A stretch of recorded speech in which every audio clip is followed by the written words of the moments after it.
how do you start a virtuous cycle around adoption and impact and turn that into something which is very transformative in your organization versus a set of ad hoc one-offs that don't necessarily, if they don't get deployed, they don't get adopted, and you cannot spark that virtuous cycle. So in terms of who I am, I'm head of data science strategy and evangelism at Domino. I have the wonderful, wonderful job of advising our customers around their data science strategies. But for many, many years, I was the industry analyst at Forrester, covering the artificial intelligence, data science, computer vision, natural language processing space, etc. And so when folks tell me about how exciting and powerful generative AI is, I get to say, yes, I told you so.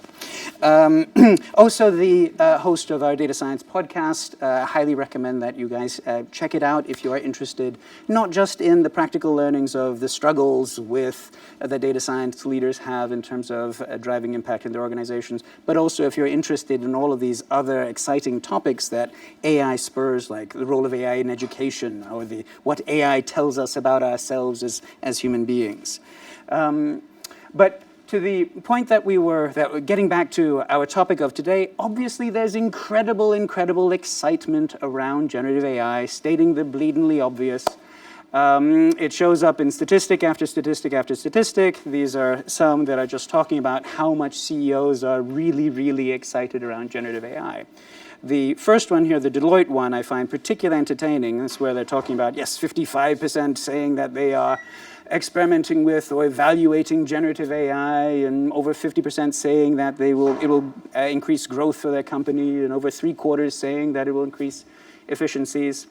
If you also look in that survey, you also discover that only 40% of them think that they are either evaluating or have in production predictive AI, by which we mean also the advanced analytics and machine learning that all of these Fortune 500 companies that were surveyed have in production.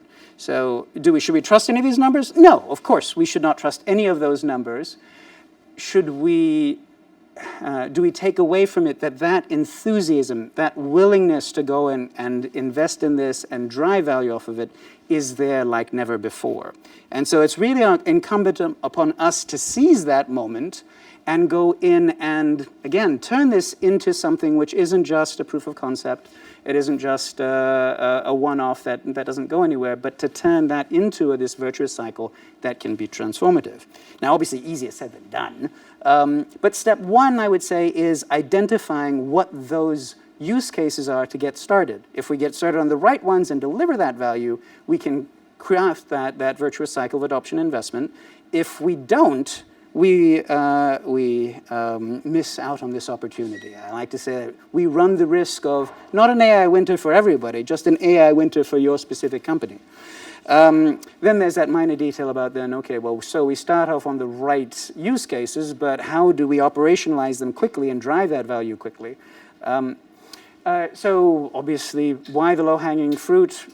This isn't something that's new for generative AI. I expect that most of the folks in this room have seen this for themselves. When a company is able to spark this virtuous cycle, when they have those initial successes, that is usually in the origin story of every successful data science team that you see in companies. When they don't, that is the origin story of every personal example that most data scientists have of that really incredible project that they did that didn't go anywhere. So on my side, I've been doing a lot of research into this. I've been talking to our customers. I've been talking to a lot of industry analysts. I've been, for what they know, talking to a lot of our data science experts about, so what do these look like? What are the characteristics of these projects that you're seeing? And generally, I found that they follow these 6 broad categories. First, above and beyond, again, much like most other traditional machine learning projects, this is much more about augmenting humans than trying to automate them. One, because just technologically speaking, it's way, way easier to do. We can overcome our low initial accuracy or performance or objective function with the person who can then step in and compensate for anything that's going wrong with the model. And then there's that minor detail of that your stakeholders, your end users are much more willing to participate in a project that doesn't have the scary threat of going in and being connected with job losses. Even if you're not worried about job losses for that stakeholder, the potential for this to mean job losses for anybody else in the company is not something you want to be associated with. Akin to this is also the focusing on the internal use cases versus the external use cases. And this isn't because generative AI isn't good for going in and, for example, providing an FAQ to your end customers. It can do that well. You can build all the guardrails around that. It's just that the internal politics of going in and getting the sign-off to go and make that available and open that up to the broader public is just so scary for folks internally that usually it's going to take a really long time for you to get those into production. So the technology is there. We have mechanisms for it. The ability to get that into production fast means that I do not recommend that as a low-hanging project. You should at very least have a portfolio of projects which can deliver value faster. A bunch of other ones here, whether that be that this is a drop-in replacement for an existing use case that you already know is valuable. That's also frequently shows up. Certainly being able to leverage your own existing internal data versus that's really cool, but we're going to need to go out and collect a whole lot of additional data to do it. It can work, but it's not low-hanging. And there are a couple of other ones here as well. So when I started collecting these use cases, I found that they fall into five categories. And what I liked about the categories was that they correspond to these jobs to be done. If you're ever familiar with Clay Christensen, Innovator's Dilemma, I had the good fortune of studying with him almost 2 decades ago now. And what he was advocating for is to think about your solution as if it was somebody that you would hire for a job that needs to be done. And when you're looking at generative AI use cases that are out there, if you're looking across the reports, you'll often find that they're not very helpful. They'll either be at the level of a specific task, like machine translation, or they'll be so high level as to not to give you an idea of what it is that you're talking about, like increasing productivity. So this is at that level of what is it that you're trying to do with this? What is the job that you would hire a generative AI-based solution to do? Examples of this, first draft generator. Think of the first killer app with generative AI, GitHub Copilot, as being that example of giving you that first draft of the code. But you've all seen, I know that there are folks in here who are working on projects that are to summarize research reports. They are taking that first draft of a report that involves a very lengthy research process and summarization and collection of a bunch of different sources. Or think about examples where you're drafting a prospective email or chat answer for a customer service representative that they can put in.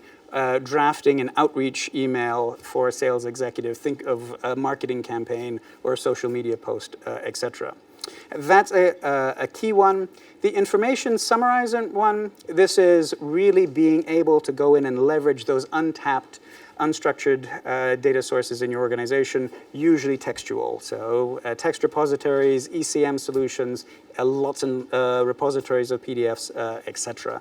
But it goes obviously well beyond documents. Think of your research librarian on steroids, but who's also then doing the hard work for you for going in and synthesizing that. Third one in here, the customer listener one.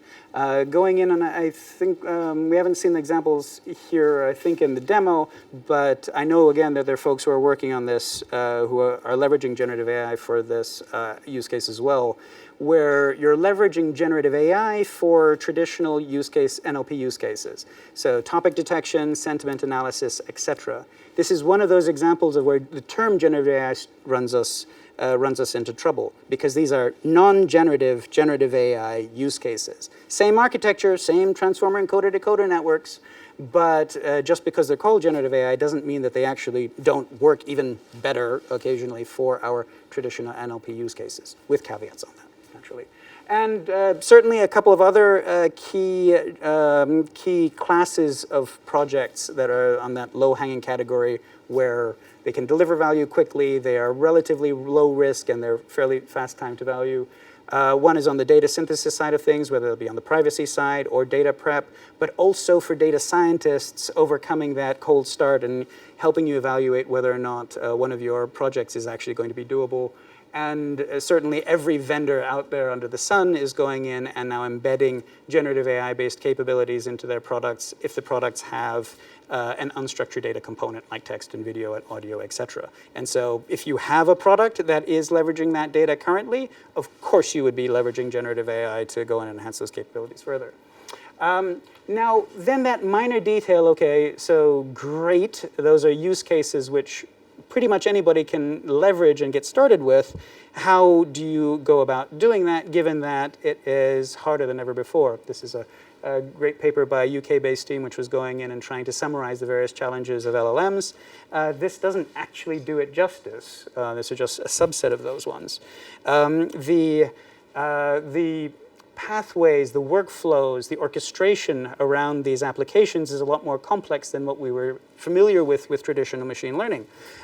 Usually we could kind of get by just thinking about operationalizing an individual model previously, or maybe just a couple of models. The generative AI-based applications tend to be a whole series of different models, often sometimes being leveraged multiple times with very stringent, very high infrastructure requirements around them. So this was work that was done by my former colleague, Josh Paduska, who's trying to map this out. Again, I think he's oversimplified it. These ones are actually, I believe, a lot more complicated than what he has here. So where do we start? I find it easiest just to think about, well, so what do we need? Obviously, we need the models themselves.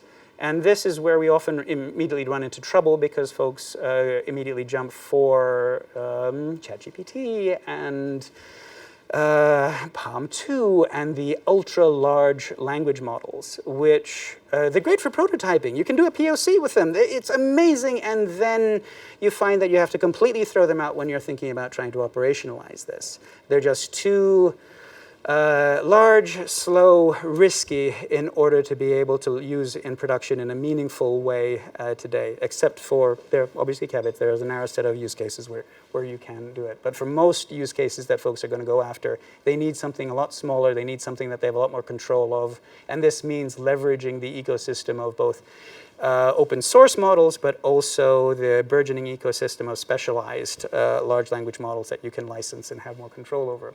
A host of other capabilities in here, whether that be on the vector stores or whether that be on that ability to orchestrate these complex workflows, then naturally the ability to be able to span the development through to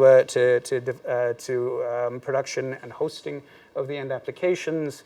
Governance is more important than ever here. There's still a big discussion around, so how do we go in and test these models? Sure, that is still in work, but there's all of these things on the governance side that we can do today in terms of just the experiment tracking, model tracking, data set versioning, and being able to tie end-to-end so that you know exactly what it is that folks did, what model was used, what code was used to train that, what prompts were generated this, what data sets were used, what features were used, etc. I wish I had time to do the topic more justice, but the cost elements are naturally a major, major concern. They've always been from the very get-go. And right now, you really do need to be thinking about your strategy for overcoming that. And we advise folks to be thinking about a hybrid cloud strategy there, because you're going to be wanting to leverage on-prem infrastructure as well if you're really going to be doing this at scale.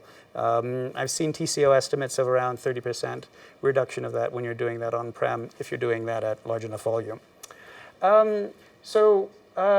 Obviously, Domino can help you with all of this. Our customers have been leveraging Domino for their generative AI projects, in production generative AI projects, before ChatGPT even saw the light of day. They are doing it even more so right now to a scary extent. Certainly, we provide advantages of being able to democratize access to that full stack and that broader ecosystem of generative AI components, whether it be the models, the tools, the infrastructure, etc., whether that be open source or proprietary. we have capabilities in there for bridging the talent gap here, whether they be code generators for creating the code to fine-tune a generative AI model, or generative AI application templates, some of which go after some of these low-hanging projects. And there are a whole other set of capabilities here, not least on to help you with the cost management side. But that's not the intent of my presentation today. If you're interested in this, please do get in touch, and we're more than happy to go in and share with you what we're doing with our customers.